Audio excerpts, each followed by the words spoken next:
नमस्कार। New life acupressure के इस इमरजेंसी पॉइंट सीरीज़ में आज जिस पॉइंट की हम बात करेंगे, जो मैं आपसे शेयर करने जा रहा हूँ, ये अमूमन तो हमें इसकी ज़रूरत नहीं पड़ती, लेकिन ये बहुत इम्पॉर्टेंट पॉइंट है और ये इसलिए है कि इस पॉइंट की मसाज करके हम किसी को बेहोशी से होश में लेके आते हैं। जी, मैं बात कर रहा हूँ, यदि कोई मूर्छित हो जाए, कोई बेहोश हो जाए, किसी को मिर्गी का दौरा पड़ जाए, कोई सफोकेट हो जाए। सपोज़ आप बेसमेंट में गए, बेसमेंट में उतना अच्छा वेंटिलेशन नहीं है वहाँ पे जहाँ आप हैं, तो सफोकेशन होने लगता है। या आपने किसी को देखा कि कोई इस तरीके का सफोकेट होके व्यक्ति कोई बाहर आया है या आई है, तो इस कंडीशन में एक बहुत ही कारगर पॉइंट हमारे शरीर में दिया गया है, ईश्वर ने हमें बख्शा है ये, और ये हमारे हाथ में ये पॉइंट है। लेफ्ट हैंड, जो हमारा बायां हाथ है, बाएं हाथ की ये जो सबसे छोटी उंगली है, लिटिल फिंगर जिसे कहते हैं हम, पिंकी फिंगर, छंगुनिया, बहुत अलग अलग नामों से इसे बुलाया जाता है। तो ये फिंगर जो है एक वो कहावत मुझे याद आ गई, देखन में छोटे लगे घाव करे गंभीर। तो इस फिंगर का वही वाला हाल है। तो ये बहुत इंपॉर्टेंट फिंगर है दोस्तों। इसमें ये जो पोर दिए हुए हैं, ये ऊपर का एक समझिए फ्लोर समझ लीजिए, ये फर्स्ट फ्लोर है, ये सेकंड फ्लोर है, ये थर्ड फ्लोर है, या इसको first floor, second floor, third floor, कुछ भी आप काउंट कर लीजिए। तो ये और ये ऊपर से, मैं यहाँ से फर्स्ट काउंट कर रहा हूँ, फर्स्ट और सेकंड फ्लोर, ये जो रीजन है हमारा,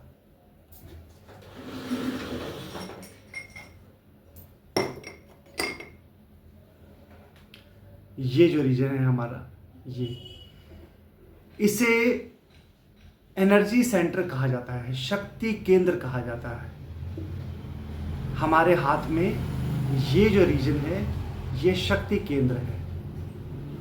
अब अगर कोई भी सफरर आपके सामने आता है, जैसे मेरे साथ 2-3 बार ऐसा हुआ कि अक्सर आप जब सड़क से गुजरते हैं तो कई बार आप देखिए कि कोई अनकॉन्शियस होके लेटा हुआ है, या कई बार होता है कि लोग भीड़ लगा लेते हैं उसके आसपास। तो मेरे साथ भी 2-3 बार ऐसे वाक़यात हुए। तो मैंने जो किया, मैं वो आपसे शेयर करता हूँ। मैं मार्केट से मैं जा रहा था, तो मैंने देखा एक तरफ भीड़ लगी हुई है। तो थोड़ा सा मैंने जब मैंने देखा तो मुझे लगा कि कोई नीचे बैठा, ज़मीन पे कोई बैठा हुआ है। तो मुझसे रहा नहीं गया, मैं गया वहाँ पे। मैंने थोड़ा सा लोगों को हटाया, क्योंकि लोगों ने भीड़ काफ़ी लगाई हुई थी। तो भीड़ को जब मैंने थोड़ा सा हटा के अंदर जब मैं झांका, तो एक व्यक्ति जो है वो बिल्कुल अनकॉन्शियस होके, वो बिल्कुल ऐसे हाथ छोड़ के बैठा हुआ था, एक पोल के सहारे से। खंभा एक था, वो उसके सहारे से वो उसको, या वो बैठा हुआ था या उसको बैठाया हुआ था, पता नहीं। तो सबसे पहले अटेंडम जो मैंने किया, मैं वो आपसे शेयर कर रहा हूँ। मैं सबसे पहले तो लोगों को मैंने थोड़ा सा पीछे हटने के लिए कहा, क्योंकि अमूमन ऐसी कंडीशन में आपने देखा होगा कि लोग अक्सर भीड़ लगा के खड़े हो जाते हैं, ठीक है। तो उससे होता क्या है कि इस कंडीशन में अगर कोई मूर्छित हो गया है या कोई सफोकेट हुआ है, सबसे पहले उसको जिसकी चीज़ की ज़रूरत होती है सबसे ज़्यादा, वो है हवा, और वही लोग रोक के खड़े हो जाते हैं। तो कभी भी ऐसा कुछ हो तो आप सबसे रिक्वेस्टली बोलिए कि प्लीज़ थोड़ा सा दूर होके खड़े हो जाएं, ताकि पेशेंट के आसपास हवा आए। मैंने भी यही किया, लोगों ने मेरी बात मानी। उसके बाद में मेरी तरफ पेशेंट का, जो व्यक्ति वहाँ पे बैठा हुआ था, उसका बायां हाथ था, मैंने उसके हाथ को उठाया और मैंने इस उंगली को, जिसे मैं शक्ति केंद्र बता रहा हूँ, इसकी मैंने अच्छे से मसाज की। अच्छे से मसाज करना है, और मसाज कैसे करना है ये मैं पिछली वीडियो में बता चुका हूँ। एक बार फिर से रिपीट कर देता हूँ। मसाज आपको बहुत ज़्यादा जेंटल वे में नहीं करना, लेकिन बहुत हार्ड भी नहीं करना। इस कंडीशन में क्या है कि अगर कोई व्यक्ति अनकॉन्शियस हो गया, तो दैट मीन्स उसका सर्कुलेशन कहीं ना कहीं बहुत ज़्यादा ब्लॉकेज हो गया है, हार्ट की जो उसकी पंपिंग है उस पर असर आया है। तो इसके लिए आपको थोड़ा सा दबाव देके, बहुत ज़्यादा नहीं, थोड़ा सा दबाव देके आपको उसकी फिंगर पे, इस शक्ति केंद्र पे मसाज करना है, लेफ्ट में। और कितनी देर करना है? 1 से 1.5 मिनट या 2 मिनट तक मसाज करना है। उसके बाद में आपको राइट फिंगर पे भी करना है, मैं बताया था। दोनों फिंगर पे हम मसाज करेंगे। 1.5 से 2 मिनट इस पे, 1.5 से 2 मिनट इस पे आप इस पे मसाज करेंगे।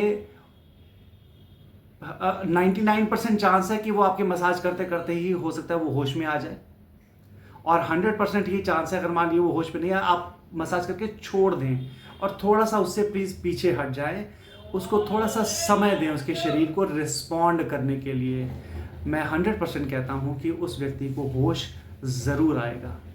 और जैसे ही होश आए तो सबसे पहले अगर कर सकें तो प्लीज़ उस पेशेंट को थोड़ा सा पानी पिलाइए और उससे कुछ बात मत करिए, तुम ठीक हो, कैसे हो गया, ये हो गया, वो गया, क्योंकि वो ऑलरेडी परेशान है, वो ऑलरेडी सफ़र कर रहा है। हम क्वेश्चंस की बौछार कर देते हैं, कोई दिक्कत तो नहीं, डॉक्टर के पास चलें, ये करें वो करें। थोड़ा सा समय दीजिए। इस कंडीशन में ज़्यादातर मैंने देखा है कि लोग अपने आप ही ठीक हो जाते हैं। तो हवा और शक्ति केंद्र पर मसाज, ये 2 चीज़ें आपको करनी है। और तीसरा, पानी ज़रूर दीजिए। पानी जैसा कि हम सब जानते हैं नेचुरल हीलर है जी। नेचर ने हमें ये बहुत बड़ी ब्लेसिंग दी है कि जो पानी, क्योंकि एक्यूप्रेशर में भी मैं सबसे कहता हूँ, कई बार लोग पूछते हैं आप मेडिसिन नहीं देते, तो मैंने कहा मेरे पास एक ही मेडिसिन है, वो है पानी।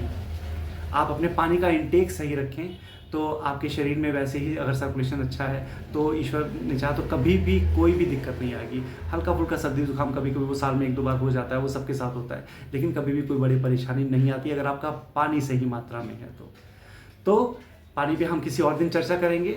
लेकिन इस समय जो आपको प्रेशर पॉइंट बता रहा था, मुझे उम्मीद है आप समझ गए होंगे। तो इस शक्ति केंद्र को हमेशा याद रखें। कभी भी कोई भी इस तरीके का सफ़र अगर आपके सामने हो तो आप इन पॉइंट्स पे मसाज करके उसकी मदद कर सकते हैं। उम्मीद है आपको ये वीडियो इन्फॉर्मेटिव लगा होगा, अच्छा लगा होगा। लाइक सब्सक्राइब ज़रूर करें और इसको ज़्यादा से ज़्यादा अपने नियर एंड डियर वन से शेयर करें, ताकि ये जो बेनिफिट है, ये जो हमारी अपनी आर्ट है, इंडिया की जो हमारी आर्ट है, ये ज़्यादा से ज़्यादा लोगों तक पहुँचे और ज़्यादा से ज़्यादा लोग इसका बेनिफिट उठा पाएँ बिना घबराए हुए, बिना झिझक के, और सब लोग स्वस्थ रहें, सब लोग खुश रहें। ऐसी कामना के साथ मैं आपसे इजाज़त लेता हूँ। मिलते हैं अगले वीडियो में।